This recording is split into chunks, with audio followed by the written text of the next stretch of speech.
nasa bus ako ngayon at magpapadala ng pera. So, padala muna tayo ng pera. So, akyat tayo.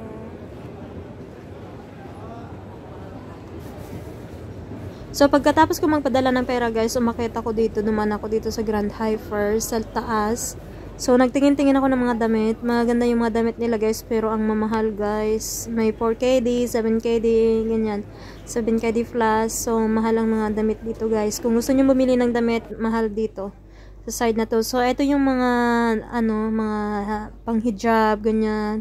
Kung gusto nyo bumili ng hijab. Magaganda rin yung hijab nila dito, guys. So, may mga jacket. Ang mahal, guys. May 7KD, 8KD, ganyan. Pero maganda yung quality niya, guys.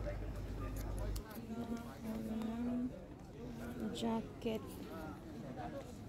So, nagtingin-tingin din ako ng mga hijab dito, guys, sa side na to. So, ayan. Meron mga hijab dito. Maganda rin yung mga jacket nila, guys. So, kaso nga lang, ang mamahal, guys. Mahal ng mga jacket nila. May 7KD, 5KD, ganyan. Mahal talaga, guys. So, kung gusto nyo ng mura-murang mga bilihin, punta lang kayo sa Haraj, guys. Maraming mga mura doon. So, kung gusto nyo naman ng bago, punta lang kayo dito, guys. So, inikot ko rin ulit sa Glit at bumaba na rin ako. So, pababa ako. Pumunta ako dun sa Grand Hyper sa baba. Punta ng market.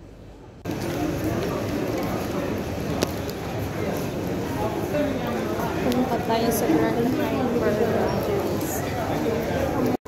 So, guys, share ko lang kung nakikita nyo, kung napapansin nyo, ang ganda ng lipstick ko, guys. So, binili ko yan, guys. Ang ganda pala ng lipstick na Kiko. Yan.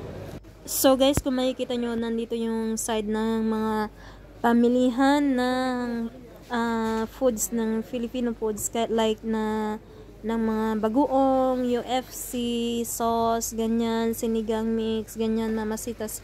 Lahat dito sa side na to, dito nyo makikita. So, kung pupunta kayo ng Parwania Grand Hyper, so dito lang kayo magpunta sa side na to. Bago kayo pumasok sa, sa loob ng mga market na mayroong mga...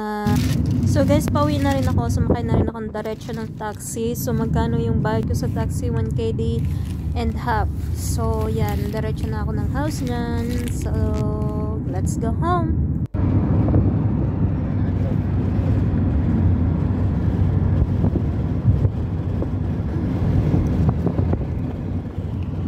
So hello guys, may binili akong buenas salted shrimp paste, ginisang bagoong. So, creamy de crevette sauce. So, this spicy spice. Yan. Saan galing to? Product of the Philippines. So, galing to ng Pinas. Yan. Salted shrimp paste siya, guys. So, masarap to, guys. So, nag-craving ng bagoong. So, wala akong nakitang bagoong na na isda. So, ito na lang kinuha ko, ginisang bagoong. So, thank you for watching!